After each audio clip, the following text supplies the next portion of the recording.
Tunaona jumla ya matukio 128 ya ukatili na udhalilishaji wa kijinsia yameripotiwa kwa mwezi Mei 2026, ambapo waathirika walikuwa 128. Waathirika wengi walikuwa ni watoto ambao walikuwa ni waathirika 109, sawa na 85.2%, wakifuatiwa na wanawake 17 ambao ni sawa na 13.3%, na wanaume wawili ambao ni sawa na 1.6%. Aina ya matukio ya ukatili na udhalilishaji wa kijinsia mwezi Mei 2026, tunaona jumla ya matukio ya kubaka yalikuwa ni 65 ambao ni sawa na 50.8%. Tukio la kujaribu kubaka lilikuwa 1 ambalo ni sawa na 0.8%. Kulawiti au kunajis matukio yalikuwa 9 ambayo ni sawa na 7.0%. Kuingilia kinyume na maumbile matukio yalikuwa 10 ambayo ni sawa na 7.8%. Kutorosha matukio yalikuwa 11 ambayo ni sawa na 8.6%. Lugha ya matusi matukio yalikuwa ni 13 ambayo ni sawa na 10.2%. Shambulio la aibu au kukashifu matukio yalikuwa ni 15 ambayo ni sawa na 11.7%. Na kutelekeza mtoto, kutupa watoto, shambulio la mtoto pamoja na kumpa na kupokea ujauzito, hapa kulikuwa na tukio 1 kwa kila aina ya tukio ambayo ni sawa na 0.8% kwa kila aina ya tukio.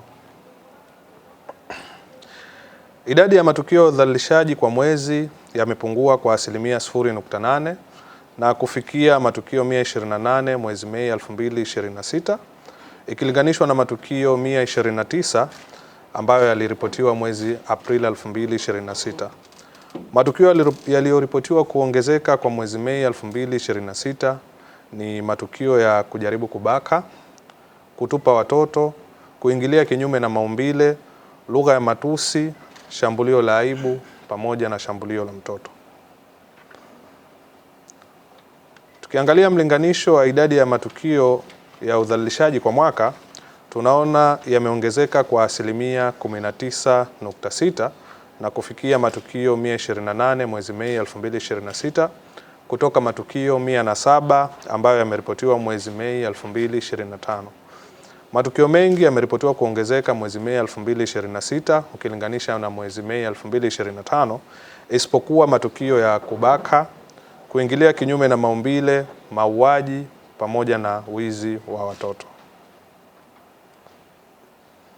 Kwa upande wa wilaya zinazoongoza kwa matukio ya ukatili na udhalilishaji wa kijinsia mwezi Mei 2026, tunaona wilaya ya Magharibi A ndiyo imeripotiwa kuwa na matukio mengi zaidi ambayo ilikuwa na matukio 25 sawa na 19.5% ya matukio yote yaliyoripotiwa, ikifuatia wilaya ya Magharibi B ambayo imeripotiwa matukio 24 ambayo ni sawa na 18.8% ya matukio yote yaliyoripotiwa. Wilaya ya Kusini ndiyo imeripotiwa kuwa na matukio na idadi ndogo ya matukio kwa mwezi Mei 2026 ambayo ilikuwa na matukio 2 ambayo ni sawa na 1.6% ya matukio yote yaliyoripotiwa.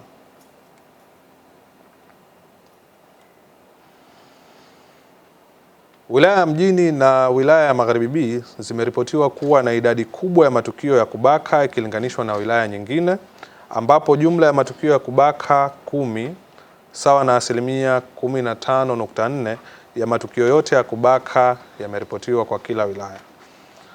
Kati ya matukio 65 ya kubaka yaliyoripotiwa kwa mwezi Mei 2026, matukio 5 ambayo ni sawa na 7.7% yameripotiwa kwa wanawake na matukio 60 yameripotiwa kwa wasichana ambayo ni sawa na 92.3% ya matukio yote ya kubaka yaliyoripotiwa. Tukiangalia idadi ya matukio ya ukatili na udhalilishaji wa kijinsia kwa watoto kwa umri na aina ya matukio kwa mwezi Mei 2026, tunaona umri kuanzia miaka 0 hadi 5, matukio kwa wasichana yalikuwa ni 5 na kwa wavulana lilikuwa ni tukio 1. Miaka 6 hadi 10, matukio kwa wasichana yalikuwa ni 5 na kwa wavulana kulikuwa na matukio 6.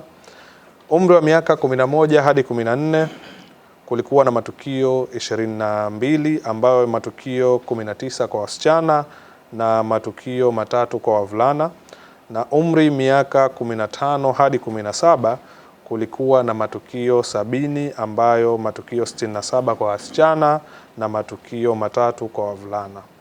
Jumla ya matukio kwa wasichana yalikuwa ni 96 na jumla ya matukio kwa wavulana yalikuwa ni 13. Tukiangalia kwa upande wa idadi ya matukio ya ukatili na udhalilishaji wa kijinsia kwa watu wazima kwa umri na aina ya matukio kwa mwezi Mei 2026, tunaona umri kuanzia miaka 18 hadi 24 kulikuwa na matukio 14 kwa wanawake. Umri miaka 25 hadi 35 kulikuwa na matukio mawili, ambapo matukio moja lilikuwa kwa wanawake na tukio moja lilikuwa ni kwa wanaume. Umri miaka 46 hadi 64 kulikuwa na matukio mawili ambapo yote yameripotiwa kwa wanawake, na umri wa miaka 65 na kuendelea kulikuwa na tukio moja ambalo limeripotiwa kwa mwanaume. Jumla ya matukio kwa watu wazima kulikuwa na matukio 17 kwa wanawake na matukio mawili kwa wanaume.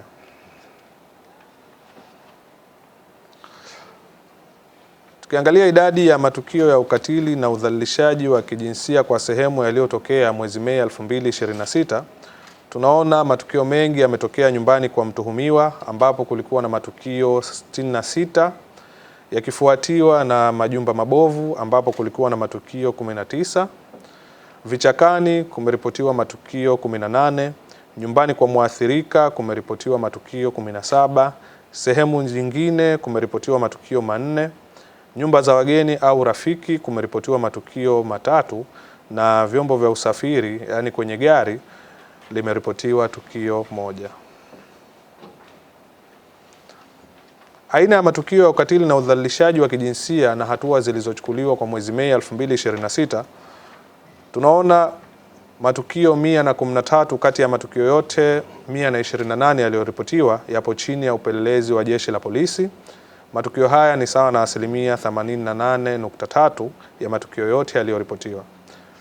Aidha, matukio 11 yamepelekwa afisi ya mkurugenzi wa mashtaka ambayo ni sawa na 8.6%. Matukio mawili yapo mahakamani ambayo ni sawa na 1.6%.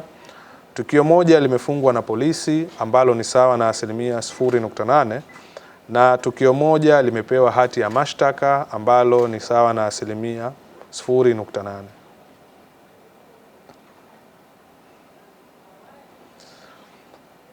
Kwa upande wa aina ya watu waliofanya matukio ya ukatili na udhalilishaji wa kijinsia kwa mwezi Mei 2026, tunaona wapenzi walikuwa ni 51, wakifuatiwa na mtu asiyejulikana ambao walikuwa ni 38, jirani walikuwa 35, baba mzazi au mama mzazi walikuwa ni 3, na watu wengine alikuwa ni 1.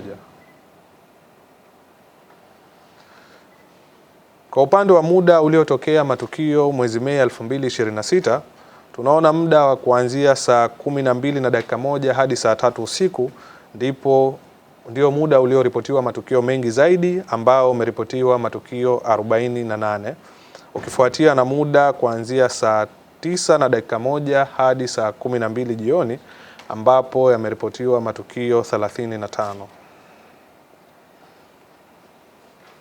Kwa upande wa majalada ya makosa ya udhalilishaji yaliyopokelewa afisi ya mkurugenzi wa mashtaka mwezi Mei 2026, tunaona jumla ya majalada 42 yamepokelewa afisi ya mkurugenzi wa mashtaka ambapo yanahusisha makosa 46.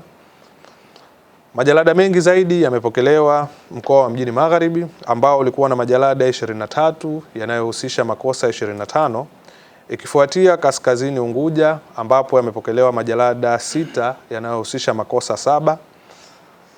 Kusini Pemba kumepokelewa majalada 6 ambayo yanahusisha makosa 7, ikifuatia Kusini Unguja ambapo kumepokelewa majalada 4 yanayohusisha makosa 4, na mkoa wa Kaskazini Pemba umepokelewa majalada 3 yanayohusisha makosa 3. Majalada ya makosa ya udhalilishaji yaliyopokelewa Ofisi ya Mkurugenzi wa Mashtaka kwa mkoa na hatua zao mwezi Mei 2026, tunaona kati ya majalada 42 yaliyopokelewa, yaliyoruhusiwa kwenda mahakamani ni majalada 15, yaliyopendekezwa kufungwa ni majalada 3, yaliyorudi polisi kwa upelelezi zaidi ni majalada 11, na majalada ambayo hayajatolewa uamuzi ni majalada 13.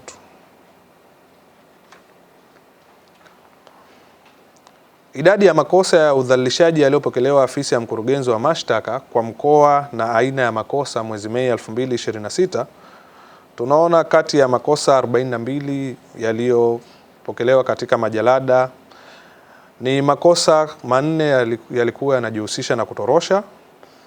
Makosa ya kubaka yalikuwa ni 27, kulawiti kulikuwa na makosa 3, shambulio la aibu au kukashifu kulikuwa na makosa 4, na kuingilia kinyume na maumbile kulikuwa na makosa 8. Takwimu za udhalilishaji zilizofunguliwa katika mahakama za udhalilishaji Zanzibar mwezi Mei 2026, tunaona jumla ya mashauri 15 yamepokelewa katika mahakama za udhalilishaji Zanzibar ambayo yanahusisha makosa 16. Mkoa wa Mjini Magharibi ndio ulikuwa na mashauri mengi zaidi ambao ulikuwa na mashauri 7 yanayohusisha makosa 7, ukifuatiwa na Kusini Pemba ambao ulikuwa na mashauri 4 yanayohusisha makosa 4. Kaskazini Unguja kulikuwa na mashauri 3 ambayo yanahusisha makosa 3, na Kaskazini Pemba kulikuwa na shauri 1 ambalo lilikuwa linahusisha makosa 2. Kati ya mashauri 15 yaliyofunguliwa katika mahakama za udhalilishaji Zanzibar, mashauri 14 bado yanaendelea na shauri 1 limefutwa.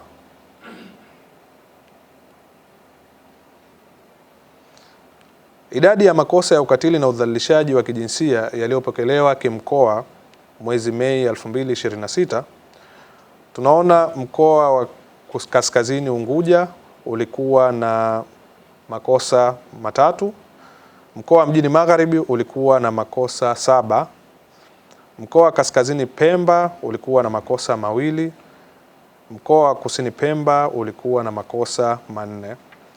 Na aina ya makosa ilikuwa kubaka kulikuwa na makosa 9, kuingilia kinyume na maumbile kulikuwa na kosa 1, kulawiti kulikuwa na makosa 2, kutorosha na kubaka kulikuwa na makosa 2, shambulio la aibu kulikuwa na kosa 1, na kubaka mgonjwa wa akili kulikuwa na kosa 1, ambayo yanahusisha jumla ya makosa 16. Asanteni kwa kunisikiliza.